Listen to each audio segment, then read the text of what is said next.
L'histoire de Blockbuster est souvent utilisée pour illustrer un phénomène appelé disruption. Blockbuster a été fondée en 1985. Cette entreprise a connu un succès considérable grâce à son réseau de vidéoclubs. À partir du milieu des années 1990, les DVD remplacent progressivement les cassettes VHS.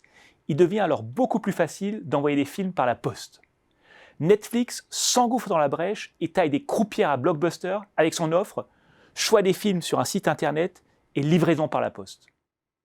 Quelques années plus tard, Blockbuster rate le virage du streaming et se fait disrupter par Netflix. On se moque d'autant plus facilement de ses dirigeants que le fondateur de Netflix leur avait proposé d'investir dans son entreprise au début des années 2000. Mais la réalité est un peu plus complexe.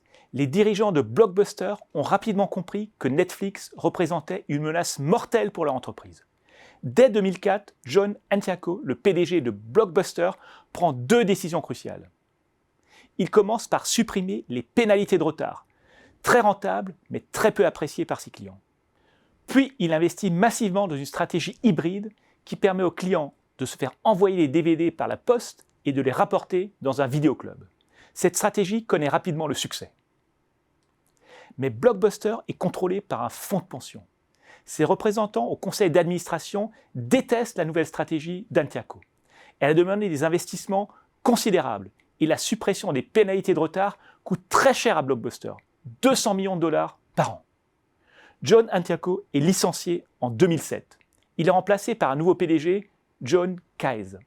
Sans surprise, Kaez revient sur la stratégie de son prédécesseur. S'il ne prend pas le risque de réintroduire les pénalités de retard, il augmente fortement les tarifs et recentre Blockbuster sur les vidéoclubs. 3 ans plus tard, l'entreprise a déposé le bilan. Que peut-on retenir de cette histoire ? Malheureusement, Blockbuster n'est pas un cas isolé. Lorsqu'une entreprise se fait disrupter, on a tendance à jeter la pierre à ses dirigeants. Mais les véritables responsables sont peut-être les actionnaires.